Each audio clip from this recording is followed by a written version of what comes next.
자, 인사부터 드리고 시작하겠습니다. 네, 안녕하십니까. 네, 저는 제이 선생님이라고 하고요. 이제 손우재라는 이름으로 수업을 안 해서 이제 아이들한테는 이제 제이 선생님 하고 있습니다. 일단 예비고1 어머님들이시니까 뭐 저에 대한 소개 간단하게 페이지 나와 있는 거 뭐 보시면 될 것 같고요. 이제 말씀 빨리 드리고 싶은 게 좀 앞부분에서 영어 공부를 제가 이제 예고 지금 현재도 제가 지금 맡고 있는 학원에서 전통 예고 친구들하고요. 그다음에 이제 다른 예고 학생들 수업들을 이제 진행을 해보면 아이들이 이제 실기와 그리고 학습 사이에 이제 균형이 좀 잡혀 있어야 되니까 효율성이 가장 중요합니다. 뭐 시작부터 바로 핵심부터 바로 전달 좀 드릴게요. 그래서 학교 시험 문제 분석을 좀 해보면 애들이 늘 지쳐있거든요, 우리 애들이. 특히 학년이 올라갈수록 더 그러는데, 늘 지쳐있는 아이들이 학원에 와서 보통 이제 3시간짜리 수업을 듣는데, 3시간 정도 수업을 하고 나서 그 수업만으로 모든 게 처리가 되기가 참 빡빡합니다. 그래서 아이들한테 저 같은 경우는 수준별로 좀 맞춰서 병행을 좀 시키는 것들이 있어요. 학원에 와서 수업 듣는 건 수업대로 진행을 하는데, 중요한 건 주중에 어학 공부의 특성상 뭔가 병행할 것들이 좀 필요하거든요. 그래서 일단 시험 문제 분석을 좀 먼저 해드리면 수능형 문제하고 이제 여기 어법 어휘 문제로 좀 나눠지거든요. 선화인구 문제가. 근데 뭐 어머님들이 뭐 세부적인 거 아실 필요는 없고요. 최근 3개년 동안 문제를 분석해보면 핵심은 딱 하나입니다. 결국은 아이들이 1등급, 2등급 받으려면 90점대 이상이 나와야 되는데 서술형 문제가 한 문제 배점이 5점씩이거든요. 그러니까 그거 하나 틀리면 일단 1등급 가능성이 점점 떨어지고 2개 틀리면 2등급도 넘어가게 되네. 이런 일들이 벌어지다 보니까 단순 암기로 처리가 안 되는 어법 실력이나 어휘 실력이 평상시에 어느 정도까지 준비가 돼 있느냐가 가장 핵심입니다.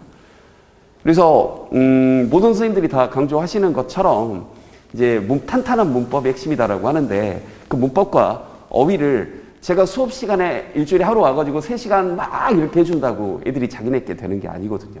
그래서 제가 강조드리고 싶은 거는 아이들이 평상시 공부를 꾸준히 주중에 할 수 있는 여건을 좀 만들어주고 주말에 저를 만났을 때 그걸 확인하고 점검하는 형태로 좀 보여드릴 거예요.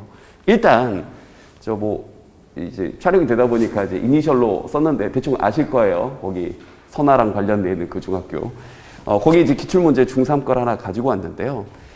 시험지가 뭐 요 정도입니다. 나는 외국인 학생이 혼자 앉아있는 것을 봤다.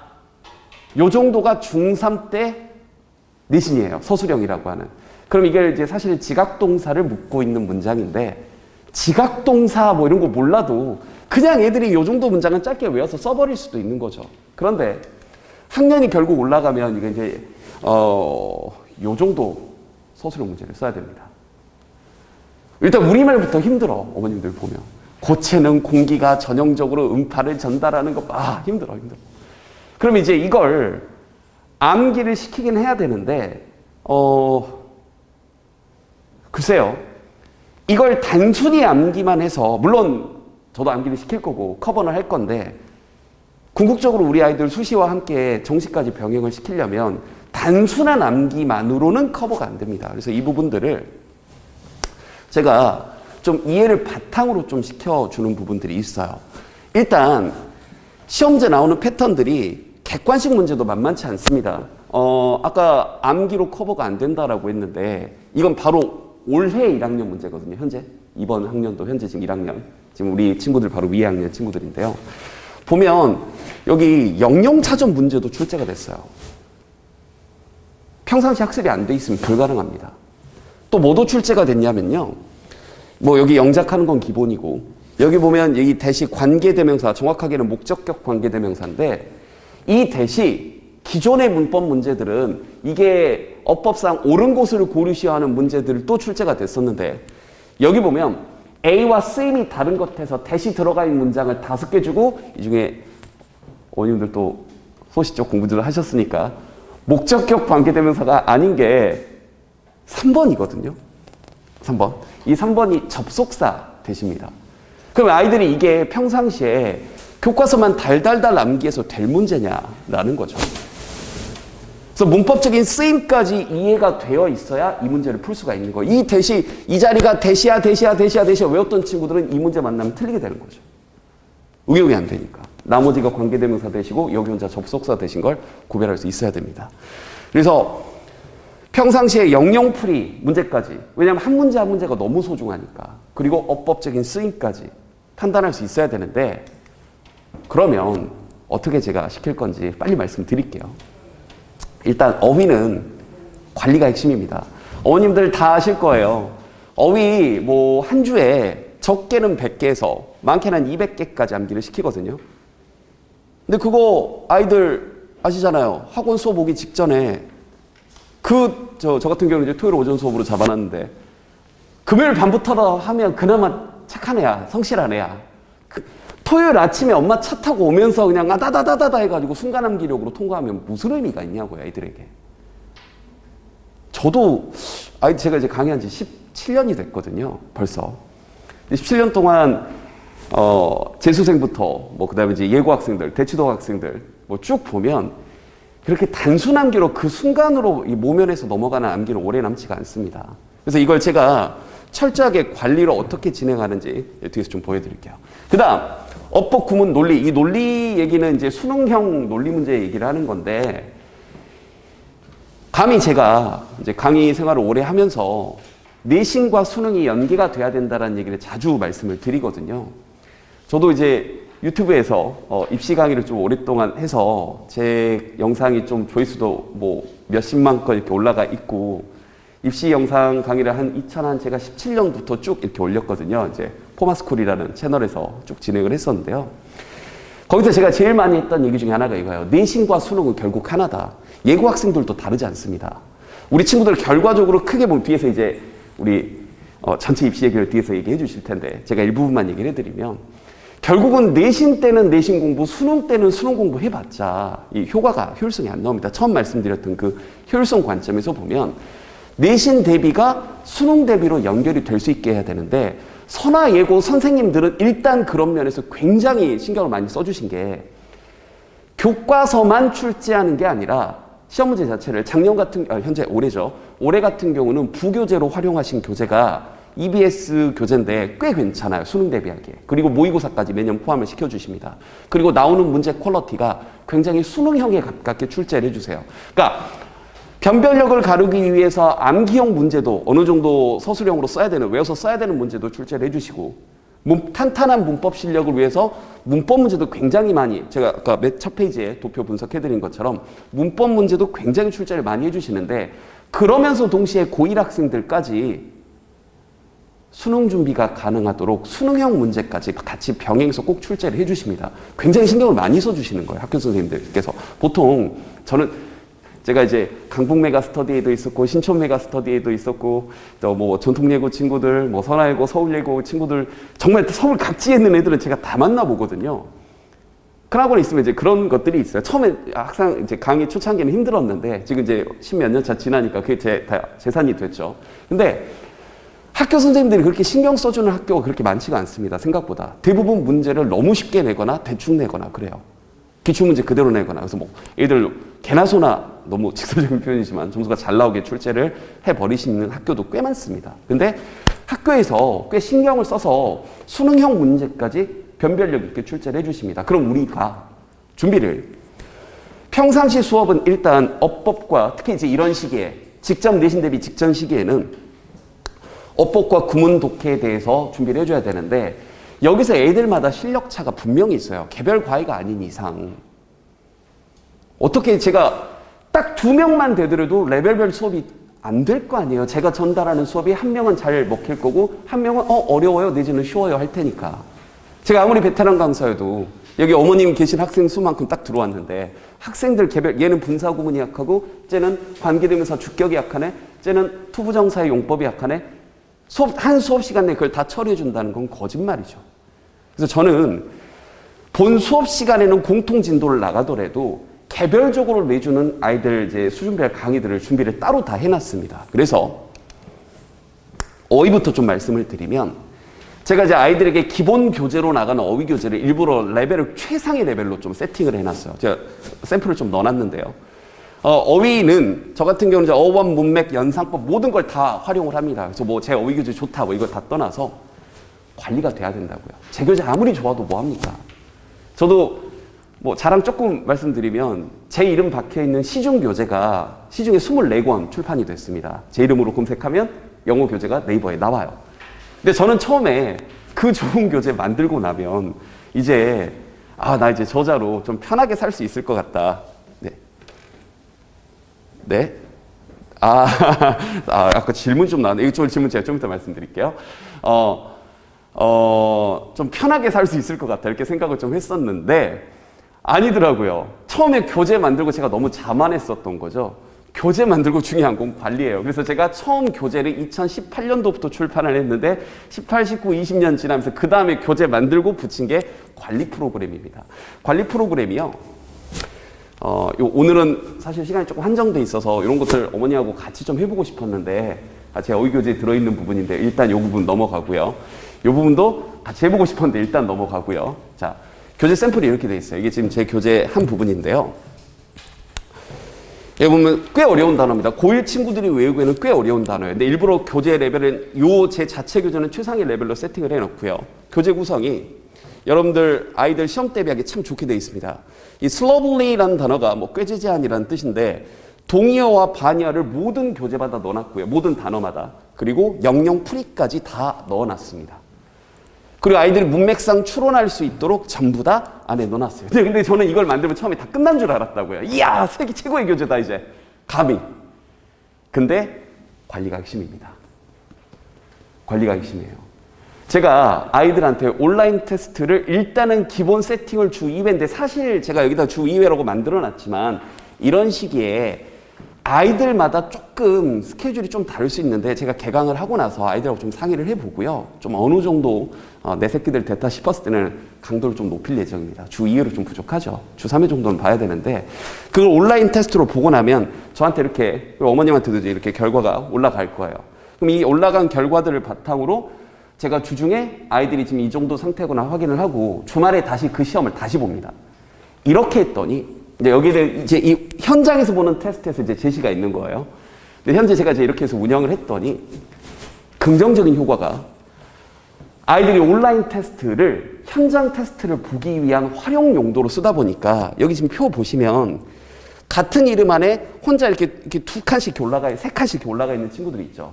이 친구들은 제가 안 시켰는데 온라인 테스트 한 번 보고 두 번, 세 번 또 본 거예요. 그 테스트를. 이게 제가 생각지 못한 효과입니다. 아이들이 온라인 테스트를 능동적으로 내가 현장에 와서 시험을 잘 보기 위한 용도로 활용을 하는 거죠. 이해됐죠, 어머님들? 그러니까 아이들이 이렇게 공부해야죠. 주말에 와가지고 그 하루 뭐 300개, 뭐 200개, 100개 되는 단어 그거 아침에 와가지고 잘하라고 외워가지고 그 자리에 통과하고 다시 리셋되고 이게 무슨 의미가 있습니까? 그죠? 그래서 일단 주중에 이렇게 단어 점검 진행을 해주고요.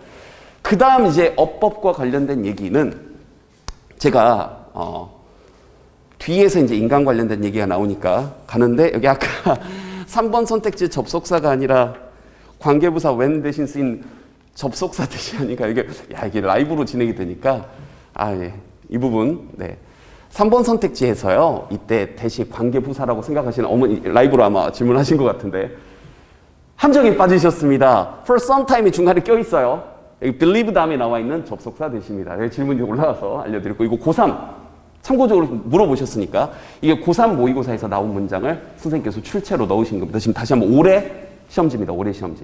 그래서 선생님께서 신경 써서 내신 거예요. 굳이 얘기하면 이때 대선 for some time이 중간에 껴있는 believe에 대한 접속사 대신데 아마 영어 선생님 출신 어머님이시지 않은가 날카로우셨습니다. 하지만 접속사 대시라는 거. 자, 다시 돌아가서 그런데 이제 어법을 어휘는 제가 그렇게 관리 중심으로 해드릴 거고요. 결국은 아이들 어법으로 1, 2등급이 갈린다고 보시면 돼요. 이 어법이 암기로 처리가 안 되는 부분이라서 그런데요. 어법은 크게 사문법과 어문법으로 나눠지는데 뭐 여러분 어머님들한테 뭐 이걸 자세하게 제가 설명드릴 게 아니라 이것만 아시면 됩니다. 자, 왼쪽에 있는 건 이제 모 출판사 지금 현재 기준으로 제가 올해 기준으로 온라인 서점에서 가장 많이 팔리고 있는 문법서의 목차를 제가 뜯어가지고 왔어요. 모 출판사 교수입니다. 제가 카메라 꺼지면 말씀드릴게요. 근데 여기 보시면 어머님들이 배웠던 시절에 보니까 지금 어머님들 거의 제 약간 누나 정도 되실 것 같은데 어머님들이나 제 세대 때 저는 이제 성문종합영어, 맨투맨 종합영어 세대거든요. 다 비슷한 세대실 겁니다. 그때 우리가 배웠던 그 품사 중심의 문법입니다. 왼쪽에 있는 게. 제가 또 감히 좀 공격적으로 말씀드리면요. 이렇게 공부하시면 안 돼요. 우리 애들. 아까 제가 시험지 보여드렸잖아요. 애들이 지금 공부를 해야 되는 건 실전에서 문제를 풀 수 있는 문법을 해야지 이게 명사냐, 셀 수 있는 명사냐, 셀 수 없는 명사냐, 불가산 명사냐 이거 하고 있을 때 아닙니다. 그 어머니 제 세대 때 끝난 얘기예요. 실제로 우리가 해야 되는 건 이런 겁니다. 보세요. 이게 제가 그 책에서 가정법 부분 설명을 뜯어가지고 온 거거든요. 그 책에. 어머니도 어디선가 들으신 기억이 있나 한번 보세요.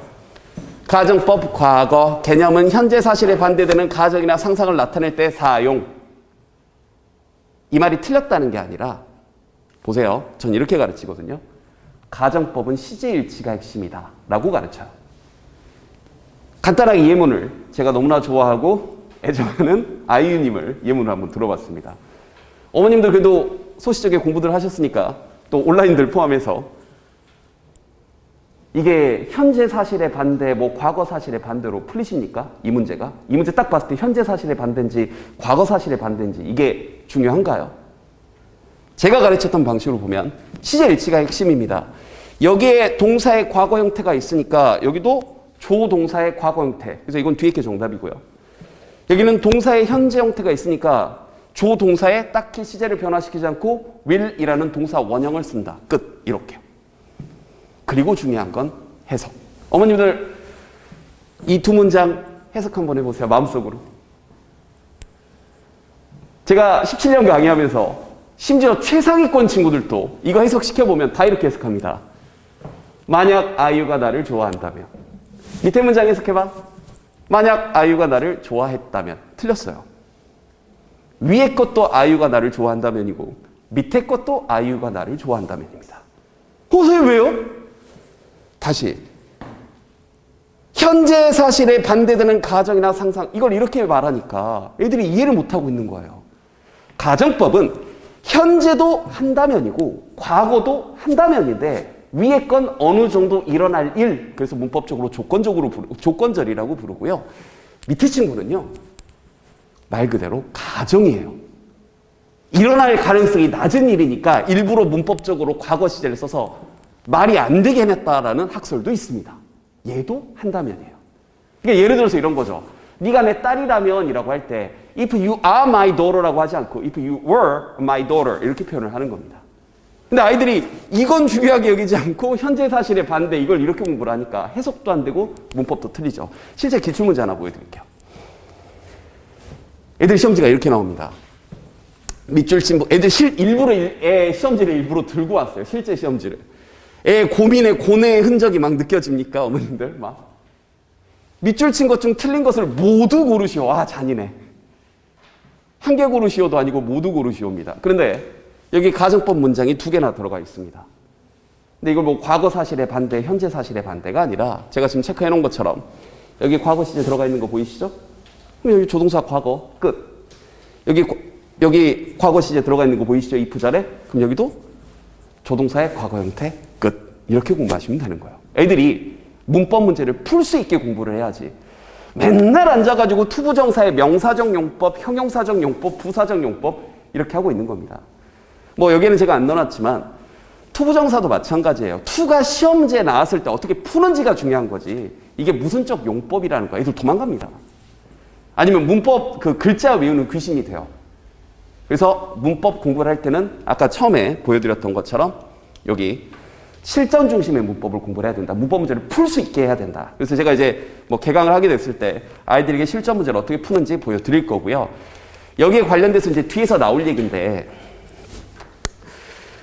제가 지난 7년 동안 인강을 한 편수로는 한 2,000편 정도 찍었거든요. 물론 이제 짧은 분량들도 있는데 그러니까 제가 자부할 수 있는 건 어떤 수준의 아이가 오더라도 저 밑에 레벨이건 지금 실기 준비하느라 우리 아이는 선생님 기본이 안 돼 있어야 하는 애부터 그래도 선생님 우리 애는 뭐 좀 돼 있어요 하는 친구들까지 개별적으로 과제를 다 내줄 수가 있어요. 그래서 예를 들어서 이런 문법 과제 내주고 문법 문제 끝, 숙제 몇 개 던져주고 끝이 아니라 제가 아이들 레벨에 맞는 문법 문제 풀이 강의를 문법 문제 같은 경우는 한 300개 이상, 300문항 이상 다 찍어놨습니다. 그럼 아이들에게 그걸 과제로 줄 수 있는 거죠. 그럼 애들 입장에서는 주중에 주말에 와서 제 가정법 설명을 듣고 제가 과제로 준 걸 집에 가서 인강으로 저를 또 만나는데 제가 인강을 일부러 짧게 찍었어요.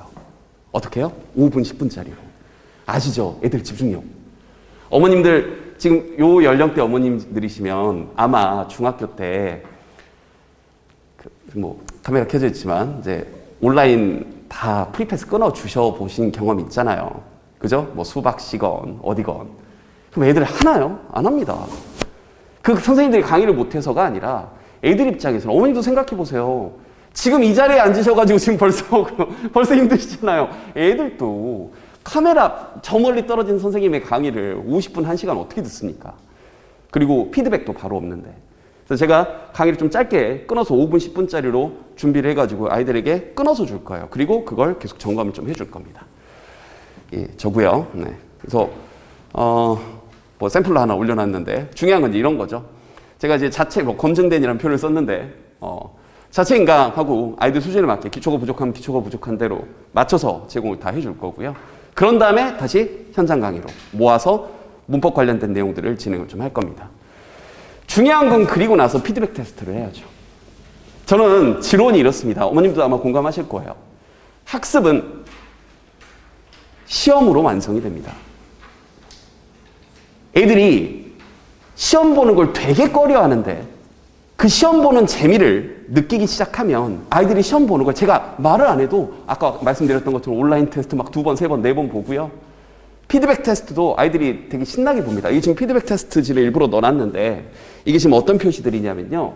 제 조교가 똑같이 강의를 듣고 제가 필기한 걸 그대로 필기를 한 다음에 나머지를 빵꾸를 뚫어놨어요. 그러니까 수업을 안 듣고는 피드백 테스트를 통과를 못하는 거죠. 수업 내용을 똑같이 들은 조교가 똑같이 그 부분에 빈칸을 뚫어놓고 시험을 보게끔 유도를 하는 거니까요. 그리고 구두점검. 이런 식으로. 비인칭 이세 해석법을 말해보세요. 이런 식으로. 직접 강의를 듣고 피드백할 수 있게끔 준비를 좀 할 겁니다. 그래서 이제 강의 들은 내용들을 이렇게 저희가 점검을 좀 해줄 거고요.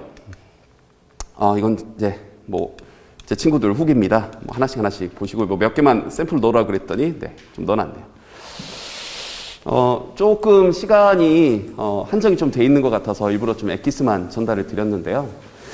이제 지금 현재 중3 학생들이면 시기에 따라 좀 다르겠지만 제가 커리큘럼 노는 게 조금 빠졌나 보네요. 네, 그죠? 네, 커리큘럼 노는 게 빠졌네요. 이제 커리큘럼은 제가 구두로 좀 말씀을 드리겠습니다. 지금 이제 현재 11월 저희가 19일 개강인데요. 일단 12월까지는 소위 말하는 문법이란 걸 한 바퀴를 좀 끝낼 겁니다. 제가 이제 핵심, 선화예고 중심으로 해서 핵심적으로 나오는 문법들이 좀 정해져 있습니다. 시험제주 분석을 해보면. 그래서 문법 문제 나오는 것들을 세팅을 좀 해서 아이들이 직접 아까 말씀드렸던 것처럼 문법 문제를 풀 수 있는 문법 강의를 좀 해줄 거고요. 거기에 맞춰서 강의 제공, 과제 제공 다 해줄 거고요. 그리고 이제 겨울방학부터는 슬슬슬 어차피 정해져 있는 교과서 문제부터 준비를 좀 해야 됩니다.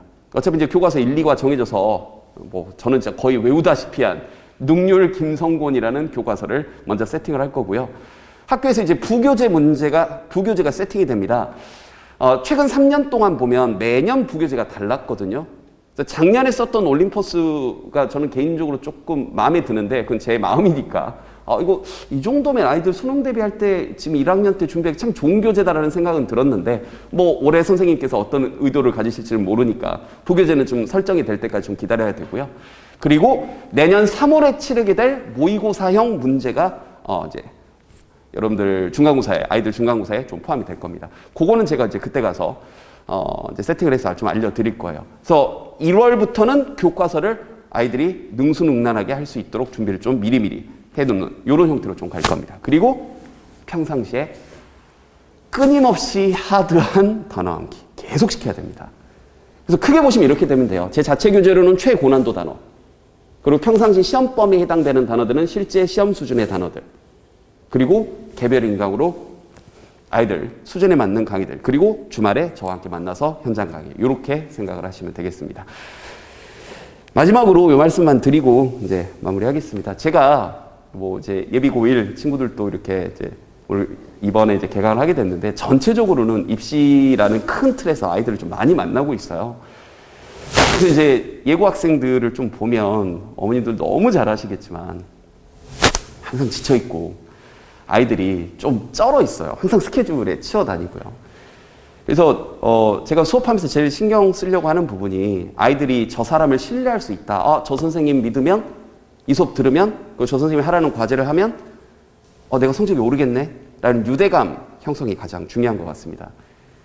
어머님도 아시는지 모르겠지만, 근데 엄마는 똑같은 말을 해도 잔소리가 돼요. 지금 이 시기는. 그래서 애들이 막 알아서 한다고 막 이렇게 되죠, 아이들이. 그래서 어머님들 너무 속상하고 너무 이렇게 하다 보면 화도 나고 하시거든요. 이제 애들 아침에 못 일어나고 뭐 과제 제대로 안 되고 이럴 때 있어요. 그러면 저한테 이러시고, 어머님은 최대한 마음속에, 종교적인 표현이지만 부처, 아니 뭐든 좋습니다, 우리 예수님, 종교는 뭐든 좋아요, 마음속에 조금 꾹꾹 눌러 담으시고 항상 그래도 응원, 격려 부탁드립니다. 힘든 건 선생님한테 토스를 하시고요. 똑같은 말을 제가 하면 애들이 네 선생님 제가 과제 안 미루고 할게요. 엄마가 하면 내가 알아서 한다고, 이렇게 됩니다. 이게 아시죠? 무슨 말인지. 그래서 정말 힘드시더라도 저한테 토스하시고 제 조교한테 토스를 하시고, 저한테 토스하지 마시고 제가 다 관리할 거니까 똑같은 얘기를 저희가 해서 아이들에게 조언이 될 수 있도록 좀 부탁드리겠습니다. 자, 제가 준비한 건 여기까지고요. 아마 아이들하고 만나게 되면 제가 통화를 한 번씩 하게 드릴 거고, 상담은 제가 주로 아이들과 합니다. 어머님들께는 결과지만 보여드릴 건데, 다시 한번 당부드립니다. 결과지 보고 아우 빡쳐 이러시면 안 돼요. 저희가 충분히 관리할 테니까. 알겠죠? 자, 그럼 인사드리고 마치도록 하겠습니다. 네, 감사합니다.